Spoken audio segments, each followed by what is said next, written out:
1వ తేదీకి ఒకరోజు ముందుగానే ఏపీ ప్రభుత్వం రాష్ట్ర వ్యాప్తంగా పెన్షన్లు అందిస్తుంది. ఈ ఉదయం నుంచి ఎన్టీఆర్ భరోసా పెన్షన్ల పంపిణీ కార్యక్రమం జరుగుతుంది.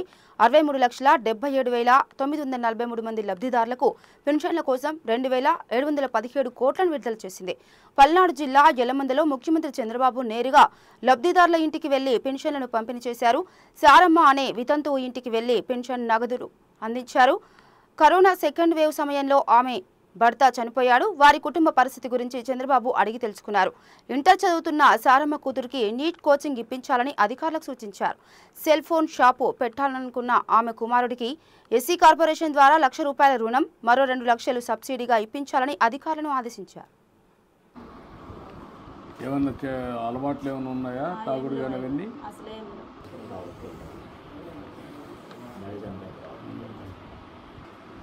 ఆయాంలో 5 సంవత్సరాల్లో ఏమి 5 సంవత్సరాల కాలంలో మన ప్రభుత్వంలో ఎవరు ఆదుకున్నవాళ్ళు కూడా ఎవరు రాలేదు. 5 సంవత్సరాల కాలంలో కూడా అప్పుడు 50 ఏళ్ళు కరెంటు బిల్లు కట్టేనే మీకు పింఛన్ ఇస్తాము, లేకపోతే మేయం.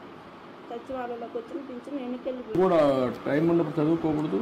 పార్ట్ టైం నువ్వు ఇంటర్మీడియట్ ఏం చేసావు? అప్పుడు పాస్ అయినావు. ఇంటర్మీడియట్ ప్రైవేట్ ఇది చిన్నగా ఇచ్చి ముందు రిపేర్ చేయి, ఆ 3 లక్షలు పెట్టి దాని నుంచి నెక్స్ట్ ఎట్టుకోవాలి. చదువుకుంటూ 2 పనులు ఇచ్చి ఓకేమ్మా. నేను ఆ డబ్బులు కూడా ఇప్పుడు బిల్లు ఇచ్చేసేయమంటాను.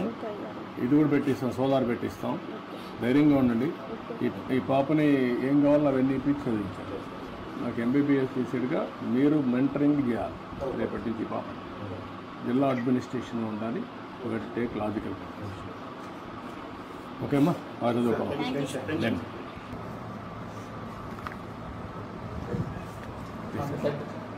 రామ్ అటు ఇట్లా లేమా